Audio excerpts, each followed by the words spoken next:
Когда люди увидели, как этот человек выгуливает свою свору из 6 немецких овчарок без поводков, они были поражены слепым послушанием, которое демонстрировали собаки. Некоторые из них даже подумали, что этот человек жестоко обращался с собаками, заставляя их подчиняться, но когда они, наконец, раскрыли его секрет, они оба были шокированы и изумлены. В тот момент, когда люди впервые увидели Аугусто де Оливейру на улицах Хайнеса, штат Массачусетс, они были поражены. Здесь был мужчина лет 20 с небольшим, выгуливавший большую группу немецких овчарок, тесно прижавшихся друг к другу. С самого начала все могли видеть, что собаки работали вместе, как единое целое, демонстрируя невероятную сплоченность и дисциплину, а в центре был Аугусто, их гордый владелец, которого явно почитали как вожака этой стаи. Это невероятное проявление грубой силы в сочетании с полным подчинением было ошеломляющим и, естественно, привлекло внимание многих зрителей, оставив у людей больше вопросов, чем ответов. Чем больше они пытались выяснить, как Аугусто добивался такого результата, тем подозрительнее становилась ситуация. У многих людей тоже были собаки, но никому из них никогда не удавалось дрессировать их так, как это делал Аугусто со своей стаей немецких овчарок.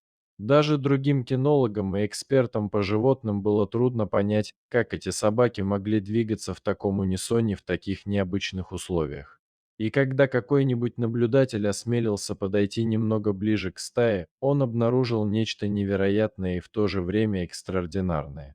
Ни у одной из немецких овчарок не было поводка, но все они двигались так, как будто были связаны друг с другом упряжкой, используемой для объединения упряжки ездовых собак. Это было так, словно невидимые нити связывали их вместе.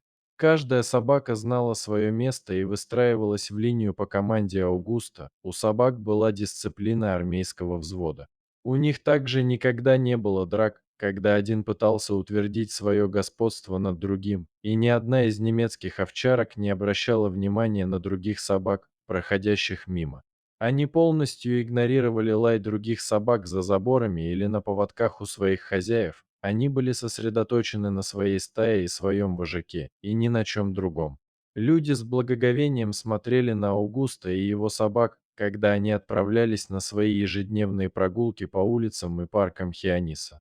Некоторые были настолько впечатлены таким необычным поведением, что часто просили сфотографироваться. Одной командой Аугуста мог заставить собак резко остановиться и позировать для фотосъемки. В тот момент, когда болельщики были удовлетворены, Аугусто давал свисток, и собаки снова выстраивались в линию, каждая занимая свое определенное положение позади его ног. В мгновение ока этот молодой человек и его стая стали притчей во языцах в городе, перешептывания за спиной стали нормой, и эти сплетни вскоре привели к убеждению, что происходит нечто гораздо более зловещее. Некоторые соседи и зеваки на самом деле очень подозрительно относились к этому человеку, который в обществе окружал себя только своими собаками. Аугусто был неуклюжим, очень немногие люди когда-либо посещали его дом, и он выглядел так, словно у него не было друзей-людей.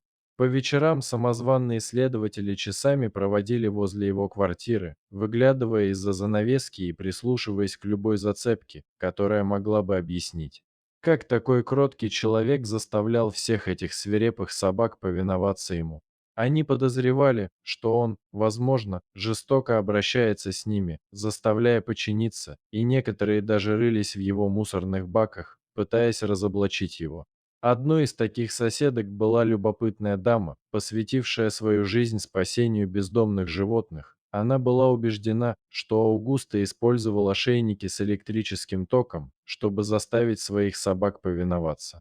Эта же женщина обошла весь район, чтобы собрать поддержку для петиции. Она хотела, чтобы власти вмешались и расследовали этого так называемого жестокого владельца собаки.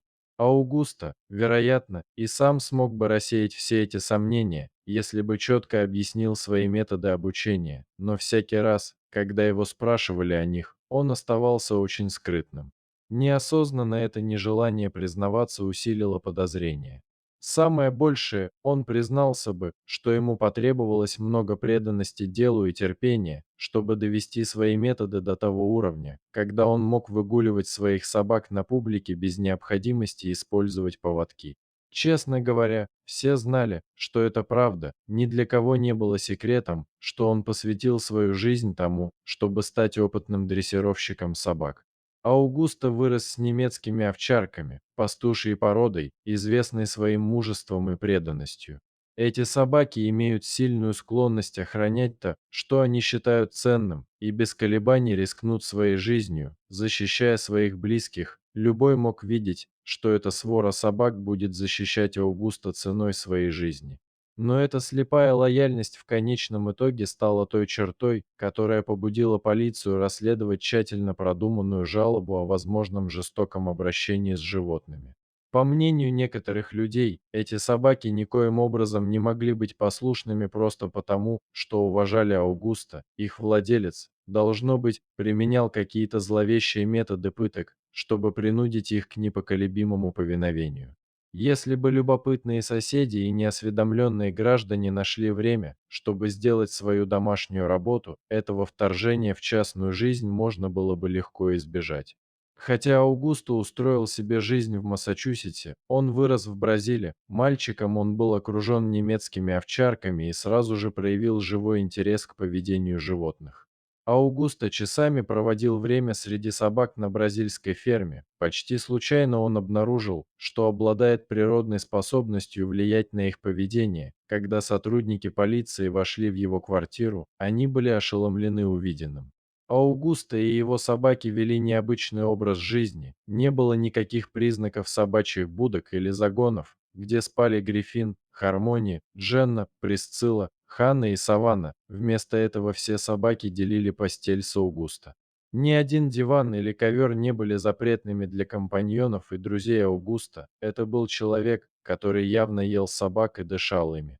Не имея никаких зацепок, полиция обратилась за помощью к экспертам по животным, которые внимательно наблюдали за Аугусто в течение нескольких дней. Они тщательно следили за каждым его действием и тщательно проверили квартиру. Через несколько дней они подготовили свой отчет. Хорошей новостью было то, что полиция не смогла обнаружить никаких признаков безнадзорности или жестокого обращения с немецкими овчарками. Напротив, это были животные, живущие в собачьем раю.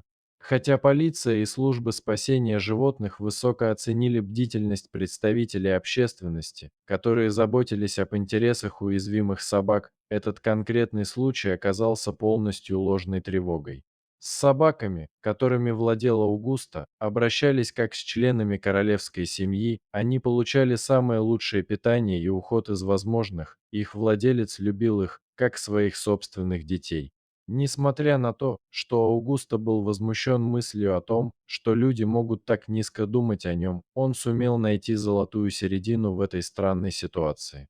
Фактически, вскоре после расследования он превратил свое хобби в прибыльную карьеру в бизнесе.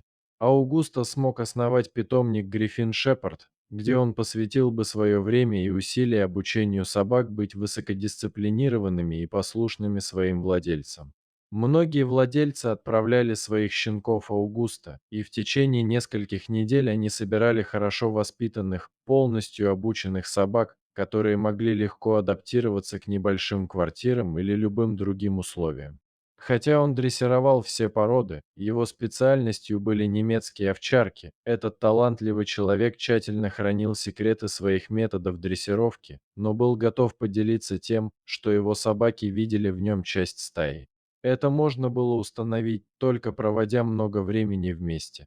Тот факт, что Аугусто лично кормил своих собак 2 раза в день, позволял им спать с ним в его комнате и уделял достаточно времени упражнениям с ними, убедил их принять его лидерство.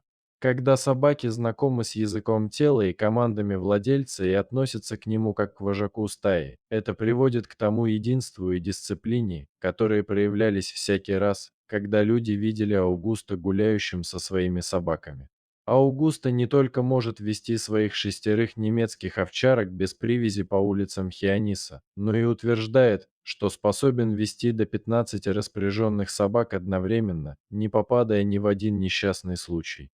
В последнее время он даже отважился выйти на улицы Бостона, где его собаки по-прежнему вели себя предельно дисциплинированно, несмотря на дополнительный шум и совершенно иную обстановку.